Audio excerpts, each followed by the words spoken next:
అప్పు ఇచ్చేవాడు తనకి అంత డబ్బు ఎక్కడి నుంచి వచ్చిందో నిరూపించాలంటారా? తప్పకుండా నిరూపించాలి.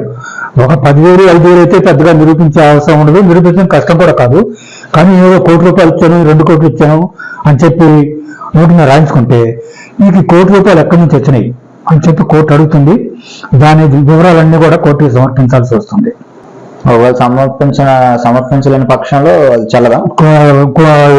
నోటు రద్దు అయిపోతుంది, అన్ని డబ్బులు వేస్ట్ అవుతుంది. అబ్బో. ప్రామిసరీ నోట్ లో ఎందు నిమిత్తం అని ఉండాలంటారా?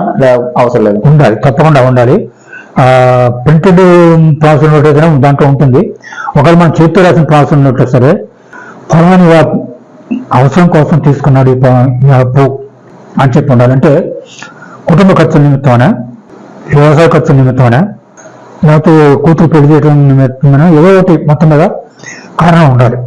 వ్యవసాయ ఖర్చుల నిమిత్తమా, కుటుంబ ఖర్చుల నిమిత్తమా, లేకపోతే కూతురు పెళ్లి చేయడానికి తీసుకున్న అప్ప అనేది పూర్తిగా రాయాలి. అది ఒకవేళ రాయలేని పక్షంలో అంటే వేరే రాసినా చల్లదా, లేకపోతే ఇవే రాయాలా కంపల్సరీగా? అంటే ఇందులో అంత పరిజ్ఞానం నాకు లేకపోయినా నా ఉద్దేశంలో కుటుంబ ఖర్చుల నిమిత్తం అంటే ఈ తీసుకున్న అతను ఒకరు చనిపోతే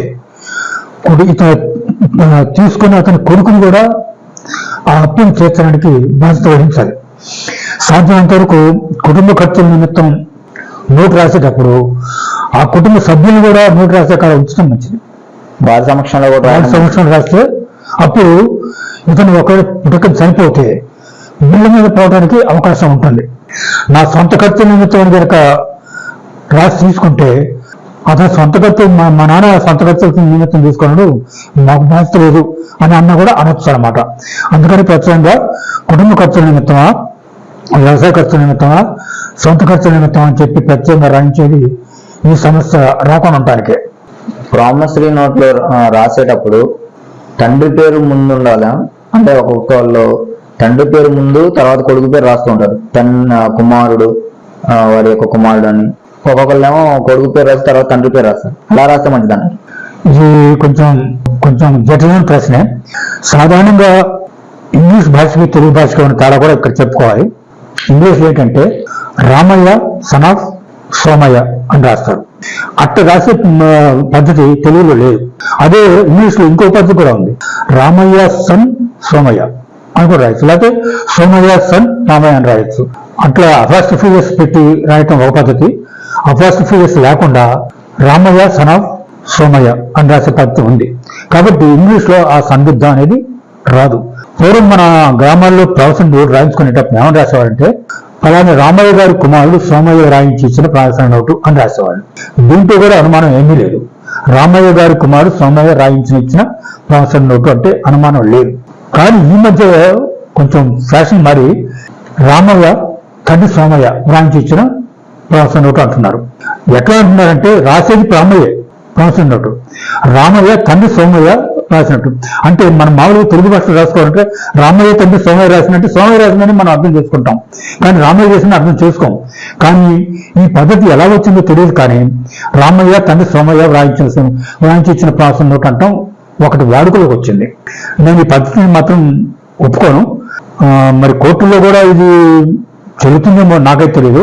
కానీ ఈ సమస్యను లేకుండా నేను వాడే పద్ధతి ఏంటంటే రామయ్య ఎందుకంటే తండ్రి పేరు ముందు తీసుకున్నవాడి పేరు ముందు ఉండాలనుకుంటే రామయ్య రాసి బ్రాకెట్ పెట్టి తండ్రి సోమయ్య అని బ్రాకెట్ రాసి బ్రాకెట్ క్లోజ్ చేసి రాయించి ఇచ్చిన ప్రామిసరీ నోటు అంటాను అనమాట. అప్పుడు ఏంటంటే అది రామయ్య రాసిన ప్రామిసరీ నోటు అర్థం. బ్రాకెట్ లో ఎందుకు పెట్టామంటే తండ్రి పేరు ఉండాలి కాబట్టి ఆ తండ్రి పేరుని ఉదయించామని అర్థం. తండ్రి పేరు మీదకి పోదది, తండ్రి రాసినట్టుగా కాదు, కొడుకు రాసినట్టే అవుతుందన్నమాట. రామయ్య తండ్రి సోమయ్య రాయించి ఇచ్చిన ప్రామిసరీ నోటు అంటే మాత్రం అక్కడ అనుమానానికి తావు వస్తుంది అన్నమాట. రామయ్య తండ్రి రాసిచ్చిందేమో, రామయ్య తండ్రి సోమయ్య గారు సోమయ్య రాసిందేమో అనే అనుమానం వస్తుంది. అందుకని నేను మాత్రం రామయ్య బ్రాకెట్లో తండ్రి సోమయ్య రాయించి ఇచ్చిన ప్రామిసరీ నోటు. కానీ ఇదంతా లేకుండా సోమయ్య కుమారుడు రామయ్య రాయించి ఇచ్చిన ప్రామిసరీ నోటు అంటే దాంట్లో అనుమానం ఏమీ ఉండదు. తప్పు కాదు, కోర్టులో చెబుతుంది, అనుమానం లేదు. ఇది మంచి పద్ధతి నా ఉద్దేశం. తెలుగులో మనం రాస్తున్నాం, ఇంగ్లీష్లో రాయట్లేదు. కాబట్టి సోమయ్య గారి కుమారుడు రామయ్య రాయించి ఇచ్చిన ప్రామిసరీ నోటు అంటే మాత్రం ఇక ఏ అనుమానం ఉండదు దాంట్లో. అంటే ఎక్కువ శాతం ఇలానే రాస్తున్నారు. మొట్టమొదటి ఇలాగే రాసేవాళ్ళు. తండ్రి పేరు తర్వాత కొడుకు పేరు రాస్తున్నారు. కానీ ఈ మధ్య ఇలా అనిపిస్తుంది, మొదట కొడుకు పేరు రాస్తారు, ముందు కొడుకు పేరు రాసి తర్వాత తండ్రి పేరు రాస్తున్నారు.